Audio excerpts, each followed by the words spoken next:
it's MK, and I am here with a Kit Conspiracy kit for you guys today, or a layout, I should say. So I'm here with the first layout of the first week of Kit Conspiracy using the first kit. I love that. And I am going to be doing our very first little area that we ended up in for the petroglyphs. And I just am sharing with you guys all of the elements that I picked out. I picked out a couple little words from the legendary word pack. I picked out a bunch of little die cuts from the legendary mixed up packs that I had. I thought these little geometric animals were perfect for the petroglyphs. And then this frame also looked a little geometric to me as well.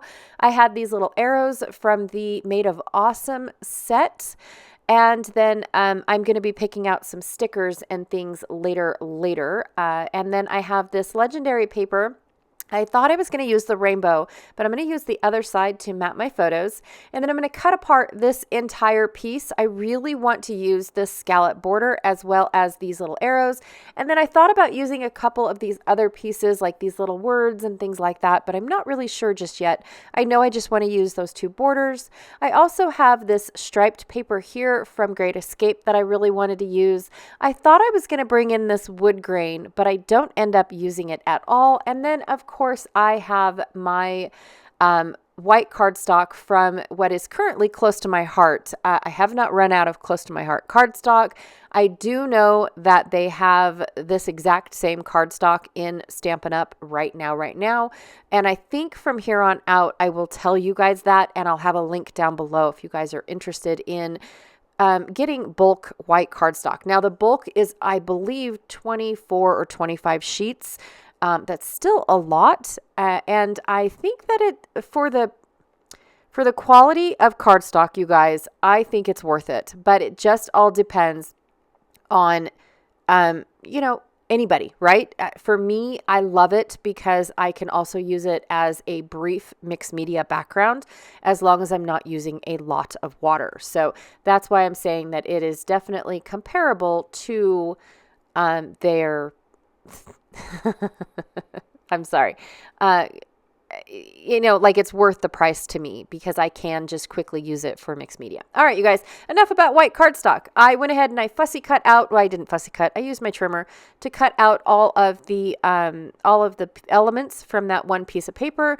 Then I went and I fussy cut out these little scallops from this border strip, and I'm going to line it right up with this striped paper. But of course, I am going to distress the edges so I can quickly get this laid down. I just wanted a little definition between the border strips and this one giant paper of stripes. I wasn't necessarily looking for like a solid definition between everything. And I think that the scuffed up edges work out beautifully. And of course, this cardstock is a little bit off. It always is when it comes to being exactly 12 by 12. I don't know why that is. I don't know if it's because they cut it in bulk or what. So I do always end up having to trim it down every time but I wait until I also have all of my papers on, so that way I don't trim it down and then have to constantly keep trimming it down little bit by little bit. All right, so I've got these 4 photos, and they are of my children checking out this petroglyph. This isn't their very first one, but it is definitely more defined than the rest. And the little signpost that is next to this infamous rock says, "This boulder displays outstanding examples of Great Basin petroglyphs, which is called rock art." That's what that word means. Though it is thought to be dated from AD 1 to AD 1500. Like, it's very hard for them to date how old this art is. And whatnot. And so then there is a Grimes Point petroglyph site about 1.5 miles south to view other examples, which is where we went for the first petroglyph, and it's an actual petroglyph walk. It's not a guided tour or anything. It's a self-guided tour, and you just go and you look for the pillars. But the thing is that the pillars just say 1, like this is the marker 1 for the petroglyph, and then 2, and then 3, and then 4. And then of course, because it's only visited a couple times by the park rangers, you can see that people are abusing the privilege of the self-guided tour. They go past the ropes and climb on the rocks and things like that. So anyways, that's just another thing. But this one is kind of cool, right? Because the kids actually got to see what it was they were looking for, instead of like at the other one, we were kind of interpreting like that could be one example. We know for sure we could see one here, but maybe, I think by the end of the tour, we were guessing, and then we lost the path and got lost and just enjoyed the beautiful rocks. There were no more pillars by the time that we got done exploring, until we finally made our way back to the parking lot and realized, oh, there's usually supposed to be ropes and things around all this stuff. So yeah, we ended up way off the path and climbing up in the mountains and finding some really super cool structures. I love when rocks make natural steps in the landscaping and whatnot, where it's not man-made. And so we found a bunch of those, and that is just one of my favorite photograph, or family photo opportunities, is on natural steps that were nature made. So anyways, I went ahead and I trimmed out all my photos. I matted them on this yellowy orange cardstock from the Legendary, I think it's Legendary, collection. And then I am just taking all of my elements and scuffing them up. I do this, I rough up all my edges. For one, that way if it's something that I don't want to trim out, and I think that it's not, like it shifted a little bit in the printing process or the cutting process, I don't have to manually cut it out. Like, that's so annoying to me when I have to sit there and manually trim everything out. And so I started scuffing things up. It's a faster process for me, and it makes it look like it was meant to be uneven and roughed up. Plus, it's also something that I like to do when I talk about nature, because the outdoors is rough. The outdoors is gritty and sandy and rocky and all that stuff. And so I feel like when I take pretty papers like this and pretty embellishments like this and I rough them all up, then it allows me to tell my story a little bit better, or helps me interpret my story a little bit better, because now all the edges are also roughed up. Not that you can feel them, because they're going to be behind page protectors, but it's still a super cool, hey, that's my title. It's still a technique that I like to do to help me tell my story, and also give that vibe of we were outside. Not that the pictures, you can't tell in the pictures with the sunshine and the shadows and all that stuff.